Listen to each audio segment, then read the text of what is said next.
let's go to the recession and the job layoffs. So a lot of people are saying that AI is going to just cause this massive disruption in jobs, and you laugh, and that's good because I want to talk about this with you. I agree with you on this, so I want to talk about that. It's counter to what everybody else is saying, but AI is going to cause all these job layoffs. And then you referenced some of these big job layoffs that started back in 2024. So how much of these job layoffs do you think are attributed to the fact that we had massive stimulus in 2020, 2021 that caused massive overhiring and things are just getting back to equilibrium, versus are we really seeing some sort of a, potentially some sort of a slowing down, a recession, or AI causing it? Where do you put those job losses? No, I think you hit the nail right on the head there. It's, in fact, that was the big thing. Jack Dorsey and Block, and at the end of February, they made that big splash where we're laying off, almost half of their workforce, and the media ran around with, "Oh my God, AI robots are replacing all these human workers." Yeah. No, what Dorsey said was, as Mark, you just said, we overhired in 2021 and 2022. He said we hired for 2 companies when we only got the business for 1. So in 2024, when oil prices went up, they started to correct for that by not hiring anybody. And everybody's blaming AI because it's the convenient scapegoat. It's easy to say, well, we're getting rid of some workers because we're preparing for the future. Because let's face it, corporate managers don't like to tell the stock market bad news. They would rather tell the stock market, hey, we're doing something positive for the future that's going to enhance our productivity and profitability, than to admit, hey, we're struggling here, we've got to cut our costs. They don't want to do that. Yeah. So all the data suggests, Challenger Gray and Christmas is a pretty good data source on this. They've tracked this for the last couple of years. Of course, they track layoff announcements to begin with and have for a very long time. But over the last couple of years, they've started asking where they possibly can. I don't know how deep their surveys go, but they've started asking how many layoffs are attached to artificial intelligence. And just from their sources, they figure about 3%. 3% of layoff announcements are attributable to AI. Most of the rest of it is just, cost cutting, right sizing, just the economic misalignment from what you said. Everybody overdid it in 2021 and 2022, and very slowly over time they realized we've got too many employers. The economy doesn't or too many employees. The economy doesn't deserve that. There's not enough work for all these people to do. So at the very least, all of these businesses stopped hiring years ago, and they haven't hired since then. And as that has filtered its way toward a more of an equilibrium, it has led to some employers having to go even further and start to lay off workers. It's not catastrophic. It's not 2009 levels, but there's enough layoffs where it becomes a major difference. So it really is just the realignment of the labor market to a more fundamental position of the overall economy. How do you sort of measure and think about this? So to the point of 2021, 2020, 2021, and the stimulus that went in, and it changed the trajectory of growth, right? So a lot of companies really started hiring a lot of people, and their growth rate started going up. Then, as you said, in 2024, the economy couldn't sustain the growth, so they had to get back down to equilibrium. So how do you balance? Is it because we couldn't sustain that bubble period of growth that things had to normalize down, or did things slow down because of energy, or are they the same? It's a little bit of both. I actually think the bigger problem is what you said first. The original sin here is that what the pandemic and the lockdowns really did, and it was the lockdowns more than anything, the lockdowns impoverished everybody. Yeah. First of all, when you shut everything down, the idea was we shut everything down and then turn it all back on and it goes right back to normal, which was stupid to begin with. That's not how a complex system would ever work. But that was the idea. But then they shoveled a whole bunch of money at people just to, okay, it's not that simple to turn everything back on, so let's throw some money at everybody and everybody's happy, and maybe that will help smooth everything over. But all that did was create the supply shock and price illusion. So prices soared ahead, but incomes never caught up. In fact, they still haven't caught up. Yes, they have for certain cohorts in the labor market. People at the upper ends have done pretty well. But for the vast majority of workers out there, they got left behind 5 years ago now. It's 5 years ago now. Half a decade. They were impoverished. And when you impoverish that many people in any economy, and it's not just in the US, it's all around the entire world. When their incomes, when they lost so much purchasing power because of non-economic reasons, really the stupidity of governments, what ends up happening is the economy can't grow. I don't know in what world people were expecting we were going to have a red-hot recovery sustained forever forward into the future, starting from that kind of a basis. It's just idiotic. So when you impoverish people, they no longer have the ability to spend in the same way that they did before. And you can see this in the volume statistics in particular. Volumes never recovered. Prices made it look like the economy recovered just because the price per unit was so much higher compared to what was before. The auto business is the easiest way to see this. We make fewer cars repeatedly year after year after year than we did in 2019. The auto business has never recovered on a unit basis. On a nominal revenue basis, it looks like for a while there, automakers were just booming because revenue per car went way up.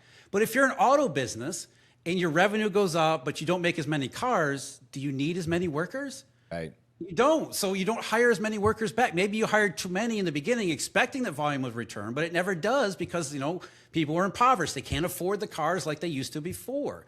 So now you have this problem where people can't buy your cars. Yes, your profits look good because nominal revenues went ahead, but you stop hiring workers because you don't need any more workers. And then maybe you start firing because you realize the economy's never coming back. And it leads to where you started out with this original problem of impoverishment. The slowdown in spending becomes another negative factor that leads to even more slowdown in spending because there's less hiring and there's more unemployment. And that's where you get into this downward spiral.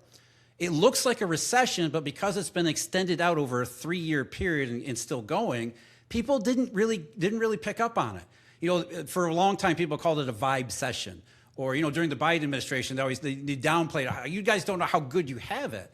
No, it really was a recession-like process that it played out over a very prolonged period because everything about this cycle is abnormal. Jeff, that's a really good, insightful way to look at this. I appreciate that viewpoint because when you look at, Ford's numbers, the automakers' numbers, like on paper, they look good. As you said, nominally, they're making more revenue. Hey, the market looks great, right? But if you dig into the data and you see they're actually selling less units and then you sort of go second, third, fourth order effect, because as you're saying, sort of this K-shaped recovery that we're creating like two classes of citizens almost, and we're impoverishing a larger percentage of that population. And that's what's affecting it. So Apple could raise their price on the iPhone from $1,000 to $1,600 and make more revenue, but sell less iPhones. And so really what you're talking about is that it's sort of like the trickle effect, the butterfly effect, the flywheel effect of impoverishing a larger segment of the population. And from a market standpoint, things can still look pretty good. And potentially even an automaker could employ less people, so their financial numbers maybe looks better, but it doesn't really tell the whole picture of the economy, I guess is kind of what you're saying. You're missing a huge chunk of it. You're missing, and it's not just economic consequences in spending and consumption. It's also social, political. Why is Mandami the mayor of New York City? Why is socialism so popular among so many people of today's youth? Because if you're in the bottom part of the K, you hear everybody talk about this booming economy, the stock market's soaring to record highs, and you're thinking, what the hell? I can't even afford a car or a house. The NER last year, in its annual report, the National Association of Realtors, which is the largest U.S. realtor group, they do an annual report every year. And what they reported, I think this was November for 2025, was that the median age of the first-time home buyer was 40. Yeah. 40! Are you kidding me? So people can't afford a house. Car purchases among people in the bottom end of the income spectrum, we're talking about up to 75,000, have plunged. New car purchases among the bottom 75,000 have plunged almost 40% compared to 2019. So people can't buy a house, they can't afford a car. It gets more and more expensive to buy food. It gets more and more expensive to just do anything, let alone have some money saved up to do something fun every once in a while.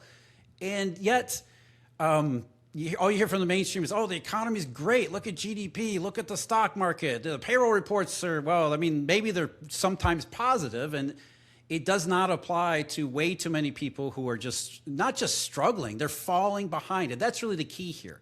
They're falling further and further behind, and so is the overall economy. Even though it looks good from certain angles, it's actually not doing what an economy is supposed to do, which is to the rising tide lifts all boats. That's what a healthy economy is supposed to do. Instead, we have, people are doing really well at the top, but at the bottom, the number of people who are in the bottom continues to grow all the time, and that's a major issue. There's so much in the data and the numbers I want to dig into because you're just a wizard into the detail that you have in there. But I want to stick on this just for a second because you're talking about the societal impact and the breakdown that we have from this. And while that's all happening and while that's all true and while it's worse than most people have paid attention to and realize. At the same time, we have the salt in the wound of seeing the fraud that's coming out of Minnesota and the fraud that's coming out of California. And the reason why that's salt in the wound is, to your point, double income families who don't even get a chance to enjoy themselves, right? There's none left for themselves. They don't even get to see their kids, are barely scraping by. And then you have illegal immigrants that are making millions, tens of millions, or billions of dollars fraudulently. And the worst part is, the single biggest expense that's causing the double incomes to fall behind is healthcare and daycare. And that's where all the fraud is happening. So how does that start to add up with this? Now, think about it from the perspective, you do everything right. You do everything that you've been told to do. You work hard, you work long hours just to try to get ahead, and then there's no jobs. I mean, you have no, the chances of advancing in your career they diminish all the time.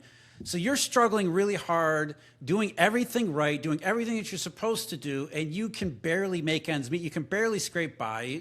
There's not a whole lot to look forward to because the future looks bleaker and bleaker and bleaker, as you said, Mark, and it just gets worse and worse and worse. And then who are the ones who are getting ahead in this economy? It's the people who are perpetuating fraud and doing everything wrong, or at least everything that you've told are supposed to be wrong. Yeah. And not only are they doing something wrong, it appears as though at least some segments of the population are just winking and nod, approving of it. Not just approving of it, at least letting it happen. Yeah. It is not just a slap in the face. It is a dangerous breakdown of, some parts of the social contract and the political contract, and it is absolutely dangerous, especially given these economic circumstances and situation. You can't have the vast majority of people doing the right things and struggling and getting further and further behind, and then reward people for doing basic fraud. And let's also be clear too, all of this fraud is really coming from what happens when governments go insane. I mean, you have to expect 2021, 2022, 2020, 2021, governments went absolutely insane. Government expenditures increased through the roof. And in many ways, this type of behavior was encouraged by the government. In fact, it was a stimulus program of the government. The PPP loans, wink and a nod there. Yeah. The PPP loans were essentially a way, hey, just take our money so that the economy doesn't collapse. And so that just fed into more and more of the same type of behavior. It becomes almost normalized. So on the one hand, you're pissing off the regular people who are doing everything right. On the other hand, in just pure economic terms, you're encouraging the most unproductive, inefficient, and just downright immoral behavior possible. Again, it's another angle in which the economy is going to only struggle to grow because it can't overcome that degree of inefficiency, rigidity, and just plain stupidity. And it's just, the tension just ratchets up further and further the longer this goes on. The more people are aware of what's taking place, you're right, it's not just pouring a couple of grains of salt in the wound, it's dumping bucket loads of it in people's wounds. Yes, and just specifically, just worth repeating, the two biggest areas where people struggle are healthcare and childcare. And that's where all the fraud, like if all that fraud wasn't there, the healthcare and childcare probably wouldn't be so expensive. And so it's even worse. I saw in California, I think it was over the last 4 or 5 years, the population grew by 2%, but the amount of government workers went up by 25%, and the amount of spending went up by 48%. Like, and that's where the fraud comes from, right? Because once you open up the taps, it's almost like license to steal. It just becomes. We've known this from the beginning of time. People have been talking about this forever. Hard money proponents. You don't give government the opportunity because as soon as you do, what happens? Government will do exactly what we'd expect it to do, which is be corruptive. Yeah. It corrupts not only people, it corrupts the entire system that it tries to operate in. Yeah. So when we expanded, we collectively allowed the government to expand in 21 and 2022. Again, another, absolutely shameful outcome from the pandemic and the lockdowns. When the government expanded, it opened the door, and it just didn't open the door a little crack. It opened the door, wide open for all this kind of behavior. So then we shouldn't be surprised when these are the outcomes, because the one follows the other. Yeah. Now, we have all that, and it's not just the fraud. Obviously, that's I hope it's the straw that breaks the camel's back. But Elon Musk and Doge uncovered all types of fraud as well as waste. And then that got shut down pretty quickly. Yeah. And you can see pretty quickly that there's no appetite for reducing expenses. The question I want to ask though is, if we were able to meaningfully cut expenses, some of these cuts that Doge had uncovered, or this fraud, could that be detrimental to the economy? Maybe in the short run because you cut off the money, but long run, it's only positive. One of the things that we need to do to get economic growth back on track, and this goes back to 2008. One of the biggest problems with 2000, there's a lot of problems with 2008, but one of the problems was that the government responded to 2008. Keynesian stimulus all over the economy. And it's been a enlarging Keynesian stimulus parade ever since then, not just in the US, but all over the world. The Chinese are the poster child for Keynesian stimulus. It just gets bigger and bigger and bigger. And the more the bigger the government gets, just like following along what the Japanese did from 1990 on through, the worse the economy performs, the more stimulus you get from the government. The government gets bigger, the worse the economy performs, which justifies even more government, and you never get out of this rut. We followed the same path right down to, from QE on down. We went to the same exact tactics because economists are all basically the same thing. So from 2008 forward, the government got bigger and bigger. It started with TARP under Bush, and then it got the ARRA under Obama, and it never went down. Even the first Trump administration, as you said, Mark, the Doge thing last year didn't really make much of a dent. Government gets bigger and bigger and bigger. The economy gets worse and worse and worse. Those two things are indeed correlated because one does help cause the other. So one of the ways we need to get out of this economic rut is to cut back on the government and probably cut back a severe amount. So maybe there is a short run, call it a recession if you want, a government cutback recession, which would be worth it for the short run pain, because if we trim the government relative to the size of the economy, it will allow some parts of the economy that we need to flourish to start flourishing in doing all of the things, the productive things that we needed to do to create a sustainable economic recovery and advance. Right. The more the government interferes, the more fraud there is, the more waste there is, the more inefficient an economy becomes, which means it diminishes not just the short run, but the long run potential. That's really the thing. It's the long run potential that's been harmed for way too long. And the only answers we're ever given is, well, we just need more government. The next stimulus will fix it. We'll get it bigger and bigger and bigger, and the next one will do it. And it never does. The portfolio that performs in one economic regime can get crushed in the next. So in this free webinar, we're going to reveal what those 4 economic regimes are, how to identify them, as well as the assets, historically speaking, best positioned to perform in every environment. So reserve your seat now and learn how to prepare your portfolio before the economy shifts again.